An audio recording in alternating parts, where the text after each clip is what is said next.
हे friends, मैं Lakshmi LPS academy journey to excellence में आपका बहुत स्वागत कर रही हूँ। आज मैं अगस्त मंथ के करंट अफेयर्स लेके आई हूँ, तो चलिए स्टार्ट करते हैं। राइनो टास्क फोर्स द्वारा गठित, किसके द्वारा? बिहार सरकार। उद्देश्य क्या है? वाल्मीकि टाइगर रिजर्व में गैंडा संरक्षण को पुनर्जीवित करना। बहुत इंपॉर्टेंट है, वाल्मीकि टाइगर रिजर्व में गैंडा संरक्षण को पुनर्जीवित करना। प्रमुख क्या? तो बिहार के प्रधान मुख्य वन संरक्षण, तो इसके प्रमुख कौन है? बिहार के प्रधान मुख्य वन संरक्षण, PCCF। वाल्मीकि टाइगर रिजर्व में फिलहाल सिर्फ एक गैंडा है। कितना है? सिर्फ एक है। इस स्थल का चयन राष्ट्रीय गैंडा संरक्षण योजना NRCP के तहत किया गया है। NRCP को 2019 में पर्यावरण, वन और जलवायु परिवर्तन मंत्रालय द्वारा लॉन्च किया गया था। विश्व की लगभग 75% 75% गैंडे आबादी भारत में पाई जाती है, विशेष करके काजीरंगा राष्ट्रीय उद्यान जो कि असम में है। काजीरंगा कहाँ पे है? असम में है। तो आपने देखा राइनो टास्क फोर्स किसके द्वारा गठित? बिहार गवर्नमेंट द्वारा, ठीक है। और बिहार की राजधानी पटना है। ओके, अच्छा, ये पड़ता कहाँ है वाल्मीकि टाइगर रिजर्व? पश्चिमी चंपारण। कहाँ पे? पश्चिमी चंपारण, ठीक है। अब आता है अमृत भारत स्टेशन योजना। अमृत भारत स्टेशन योजना बहुत इंपॉर्टेंट है, ABSS ये स्कीम है। Amrit Bharat station scheme launch किया गया प्रधानमंत्री नरेंद्र मोदी द्वारा। उद्देश्य क्या है? भारत भर में 508 रेलवे स्टेशनों, बहुत इंपॉर्टेंट है, 508 रेलवे स्टेशन को जो है पुनर्जीवित करना और उन्हें विश्व स्तरीय का हब बनाना। विश्व स्तर पर मतलब कि वर्ल्ड लेवल पे क्या बनाना? एक हब बनाना है।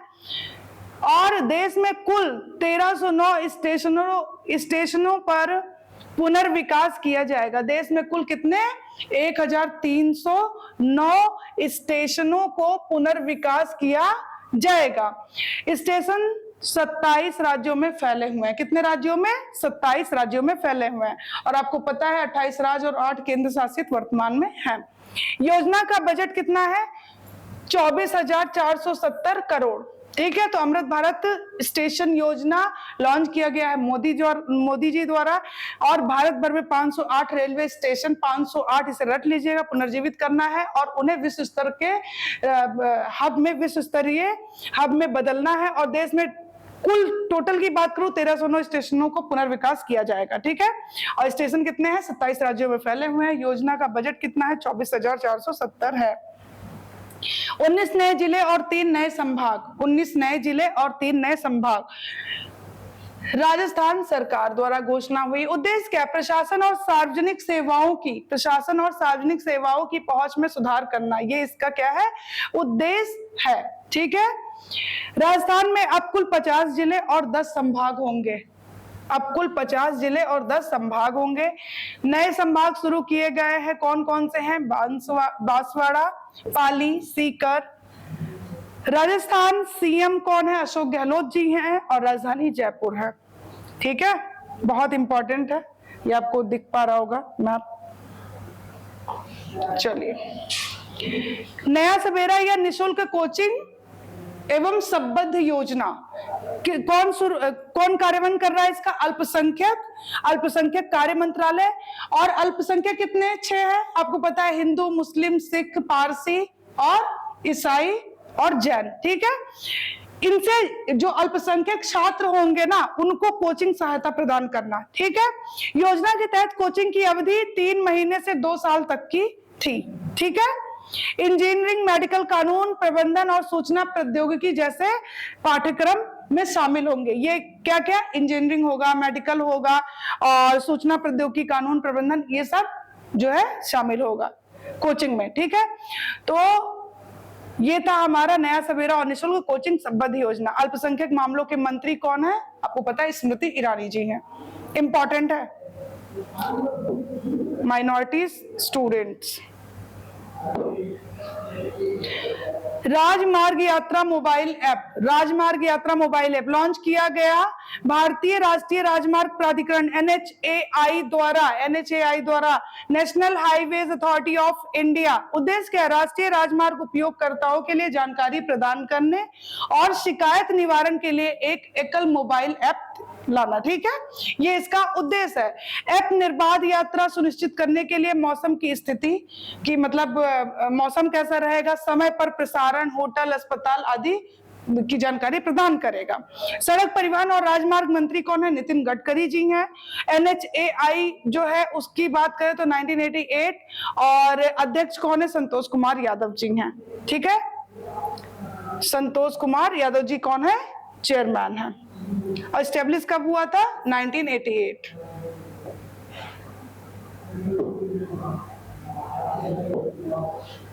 देश का पहला सेप्टिक टैंक मुक्त शहर, सेप्टिक टैंक मुक्त शहर कौन सा शहर है? नवी मुंबई। यह सेप्टिक टैंक मुक्त होने वाला पहला शहर, और यहाँ 100% घरों में शौचालय है। 100% जो घर है वहां पे शौचालय है।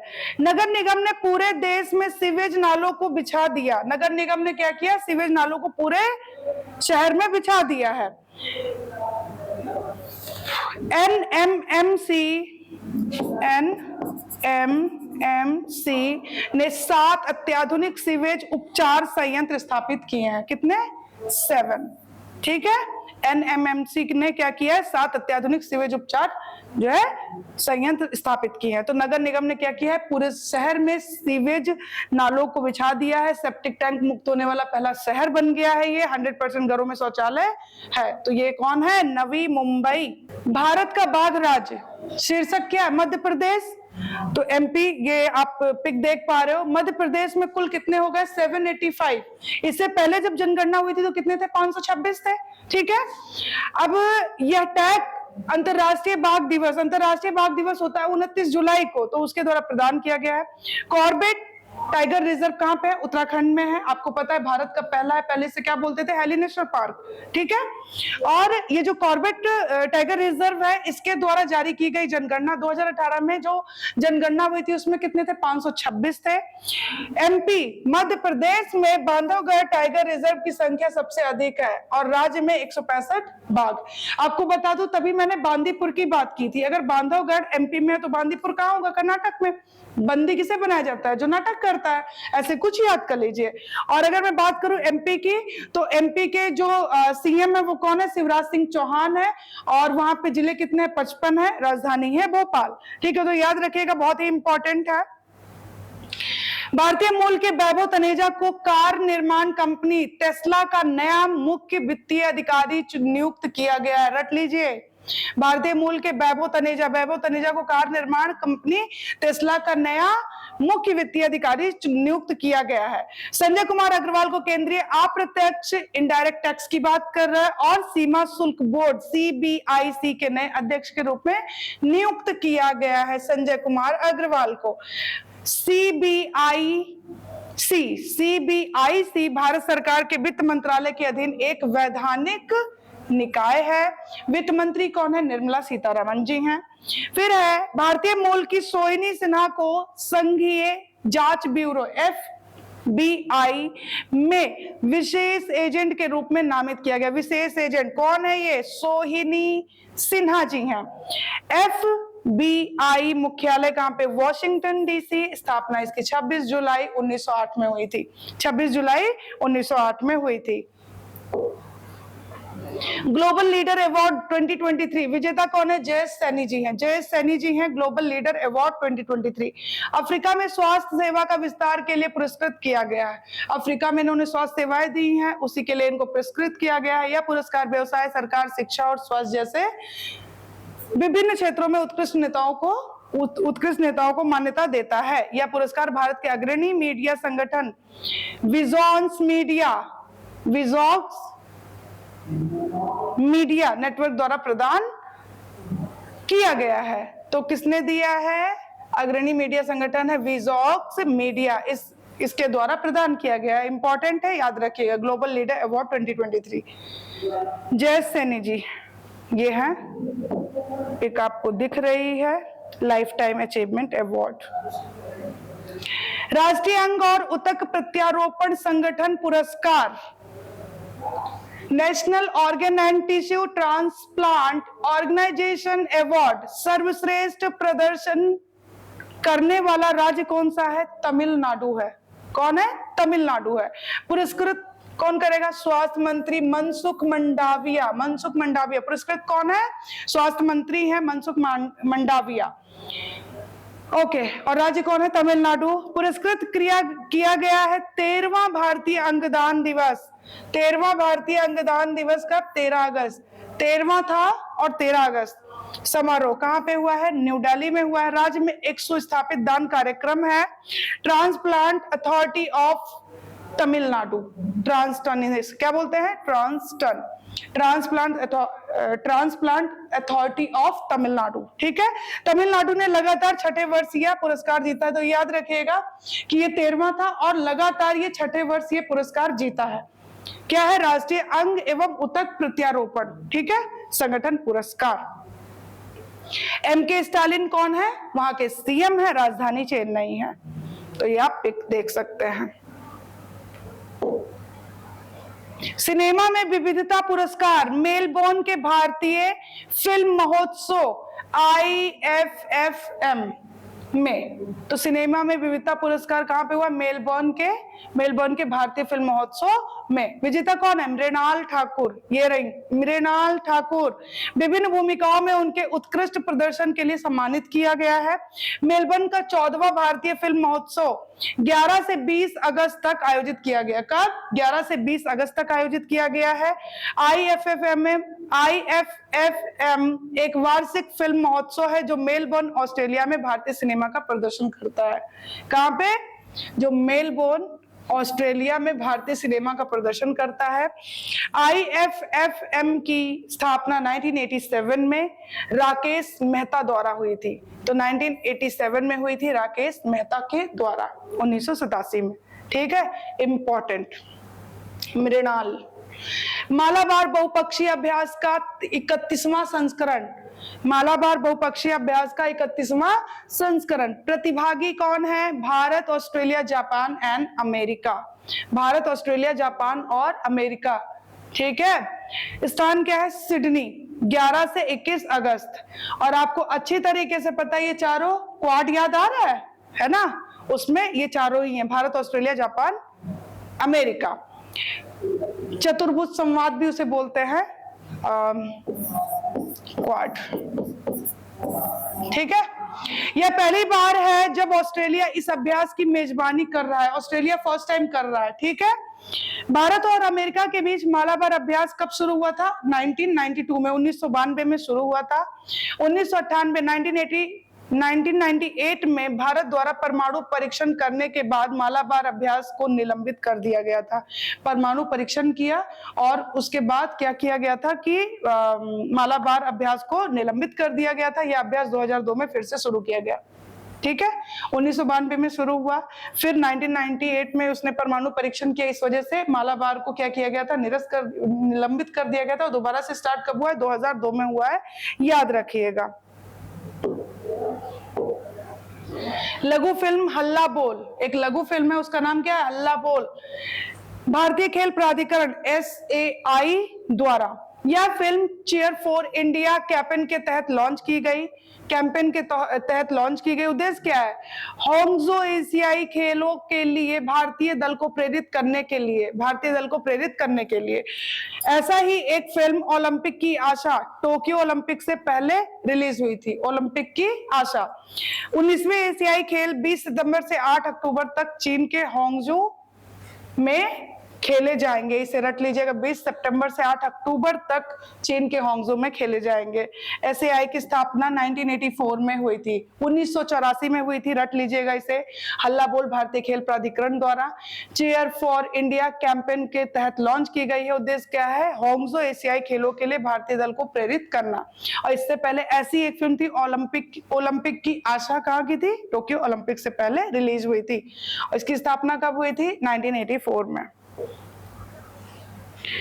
विश्व तीरंदाजी चैंपियनशिप 2023 में ऐतिहासिक स्वर्ण पदक किसने जीता? भारतीय महिला कंपाउंड टीम ने जीता है। भारतीय महिला कंपाउंड टीम ने विश्व तीरंदाजी चैंपियनशिप जीता है। टीम में शामिल हैं ज्योति सुरेखा वेन्नम, परमीत कौर और अदिति गोपीचंद। ठीक है, यह इस प्रतियोगिता में भारत का पहला स्वर्ण पदक है। इस प्रतियोगिता में भारत का पहला है तो अपने आप में महत्वपूर्ण हो जाता है।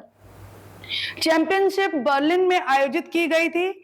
यह टूर्नामेंट 2024 पेरिस ओलंपिक के लिए क्वालिफायर के रूप में भी काम करता है। क्वालिफायर के रूप में भी काम करता है। टूर्नामेंट 2024 पेरिस ओलंपिक के लिए क्वालिफायर के रूप में भी काम करता है। ठीक है, तो ये था विश्व तीरंदाजी। चलिए, हिरोशिमा दिन 6 अगस्त। तो इसको कौन नहीं याद रखेगा कि यह दिन जापान में अमेरिकी परमाणु बमबारी की जो 78वीं वर्षगांठ है वो मनाई गई है। उद्देश्य क्या है कि यह दिन कई देशों में विश्व युद्ध विरोधी और परमाणु विरोधी प्रदर्शनों पर केंद्रित है। हिरोशिमा पर जो बम गिराया गया था उसका नाम क्या था? लिटिल बम। ठीक है, फिर उसके बाद 9 अगस्त की घटना है नागासाकी दिवस। हिरोशिमा 6 और नागासाकी 9 अगस्त। यह दिन जापान में अमेरिकी परमाणु बमबारी की 78वीं वर्षगांठ मनाई गई है। तो ये सेम ही है, 78वीं है, बस वो 6 अगस्त है हिरोशिमा और ये है 9। 6 को उल्टा कर दीजिए याद। ठीक है, यह दिन जापान में अमेरिकी परमाणु बमबारी की 78वीं वर्षगांठ। उद्देश्य क्या? इस दिन कई देश में युद्ध विरोधी और परमाणु विरोधी प्रदर्शन पर केंद्रित है। नागासाकी पर फैट मैन नामक, अब यहाँ पे क्या था? लिटिल बम, और जो इस पे नागासाकी पर हुआ है बमबारी उसका क्या नाम था? फैट मैन नामक बम गिराया गया था हिरोशिमा पर। ठीक है, लिटिल बम नाम का बम गिराए जाने के 3 दिन बाद 639 है ना। राष्ट्रीय हथकरघा दिवस। राष्ट्रीय हथकरघा दिवस कब मनाया जाता है? 7 अगस्त को मनाया जाता है। उद्देश्य क्या? हथकरघा को बढ़ावा देना और उनके प्रयासों और कौशल को पहचानना। यह दिन पहली बार 2015 में मनाया गया था, इंपॉर्टेंट, जिसका उद्घाटन मोदी जी द्वारा किया गया था। 1905 में आपको पता है स्वदेशी आंदोलन की शुरुआत हुई थी कलकत्ता में, और उसी के उपलक्ष्य में 7 अगस्त को चुना गया था। 7 अगस्त को चुना गया था, है ना। 1905 में और क्या हुआ था? बंगाल विभाजन, लॉर्ड कर्जन, सबको याद है। ठीक है, और उस विभाजन को लागू कब कर दिया गया था? अक्टूबर 1905 में। और निरस्त कब हुआ था? 1911 में। ठीक है, चलिए, भारत छोड़ो आंदोलन 8 अगस्त 1942। तो भारतीय स्वतंत्रता संग्राम में एक निर्णायक क्षण को याद करने के लिए मनाया जाता है। भारत छोड़ो आंदोलन, क्विट इंडिया मूवमेंट की शुरुआत महात्मा गांधी द्वारा 8 अगस्त 1942 को बॉम्बे सत्र में की गई थी। इसी दिन गांधी जी ने देश को करो या मरो, डू और डाई का नारा दिया था, और 9 अगस्त को यह हुआ था, 8 को इन्होंने घोषणा की थी। ठीक है, 9 को ये आंदोलन हुआ था। तो भारत छोड़ो आंदोलन तक ये रहा हमारा अगस्त का करंट अफेयर्स। अगर आपको वीडियो अच्छी लगती है तो प्लीज लाइक और सब्सक्राइब करिए, हमें ज्यादा से ज्यादा सपोर्ट करें। खूब पढ़े, खूब खुश रहे। Thank you so much.